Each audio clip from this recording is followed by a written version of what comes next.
মালতী, যদি কিছু সবজি বাজার থাকে তো বলো, আমি বাজার যাচ্ছি, করে আনবো। 4 তারিখ কিন্তু আমি বাজার টাজার যেতে পারবো না। মা, বিপিন বাবুর দোকানে যে লোহার সিন্দুক সারাতে দেবে বলেছিলে, আজই দাও, দিয়ে আসি।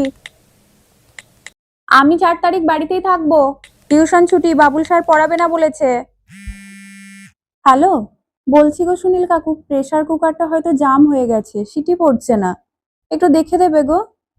আচ্ছা, 4 তারিখ পাঠাই তাহলে দোকানে রক্তিমকে দিয়ে। সুনীল কাকু বলছি। না রে মা, 4 তারিখ তো পারবো না। কি বলছো?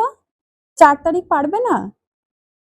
উফ, 4 তারিখ, 4 তারিখ, 4 তারিখ বাজার টাজার যেতে পারবো না। আগের দিন মুরগি এনে দেবো, কষিয়ে রান্না করে দেখি বিন্দিয়া। একদিকে নিউজ চ্যানেল আর টান টান উত্তেজনা। মা, সিন্দুক সারাতে দিলে আজই দিয়ে দাও, কিন্তু 4 তারিখ আর বেরোবো না। হ্যাঁ হ্যাঁ, আমি সুনীল কাকু, বল মা। না রে, 4 তারিখ আমি পারবো না রে। নেতা মন্ত্রীরা তো জিতবে না, মনে হচ্ছে যেন এরাই জিতবে। কিসের এত উত্তেজনা বুঝি না বাপু। উফ, বিন্দিয়া, দাঁড়াও, যেও না, একটা কথা বলি, শোনো। এই কি বলছো বিন্দিয়া? তুমি এক গণতান্ত্রিক দেশের নাগরিক, শিক্ষিত মহিলা, তোমার মুখে এ কথা মানায় না। কেন উত্তেজিত হবে না সবাই? এটা উৎসব নয়। পরীক্ষার্থীরা যেমন তাদের ফল প্রকাশের দিন উত্তেজিত থাকে, সেই ফল প্রকাশ থেকে সে বুঝতে পারে আগামী ভবিষ্যৎ তার কতটা মজবুত, ও আরো মজবুত করতে কি কি পন্থা নেওয়া জরুরি। তেমনই নাগরিক ভোট দেয়, কিছু স্বপ্ন দেখে তারও সাথে।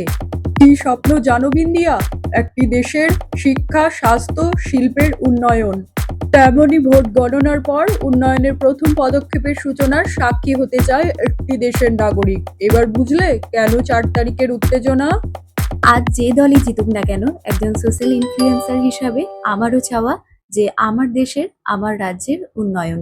4 তারিখ গল্পের ভিডিওটি আপনাদের কেমন লাগলো একটি কমেন্টের মাধ্যমে জানাবেন। আসি।